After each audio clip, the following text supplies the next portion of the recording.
खुगा रुजु रुजु मा रायज्लायनो होनबा गोसो गोरबोनि खोथा जेरै नों आं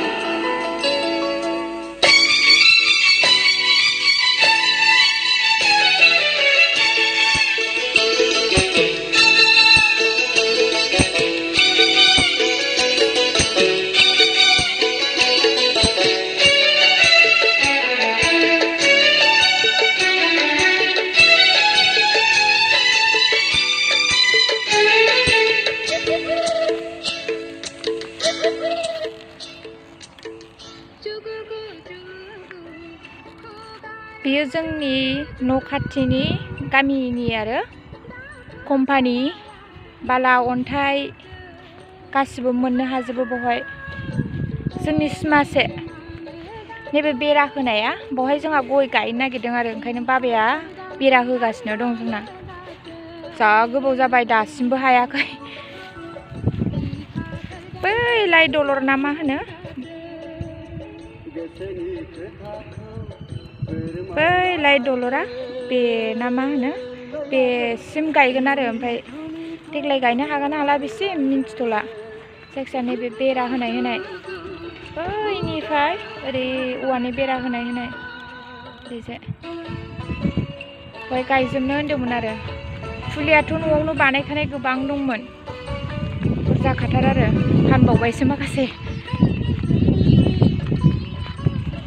ओरैजायनाथ' कम्पानियानो होनानै लाखादों आरो नैबेयो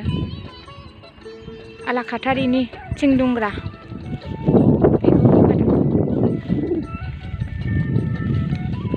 ओयाव बाबा नै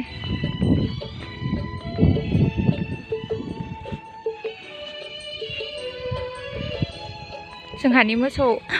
बिमाया दहाय बावनो खानानै दोनफैदों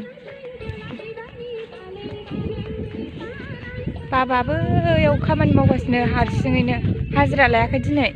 गाव हारसिङैनो मावगासिनो समबाराव गायहोनो होन्दोंमोन गायमारगोन ना मागोन मिन्थिथ'ला गायबासो मिन्थिसिगोन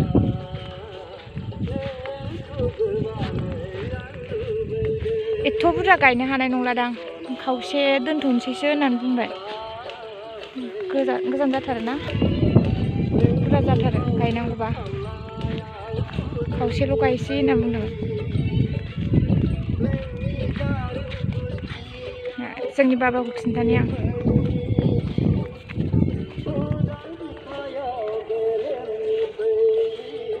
नै हारसिं मावगासिनो अन्थाव बाथावनो रावबो गैदेराबो ना ओंखायनो बेयावनो सिमा जागोन आरो बिनिफ्रायनो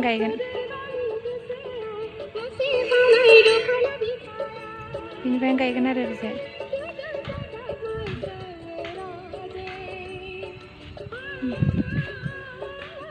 नैबे गाम्बारि फांसे बिफां दं जा साइज नुखादों जा मोजां नुदों आरो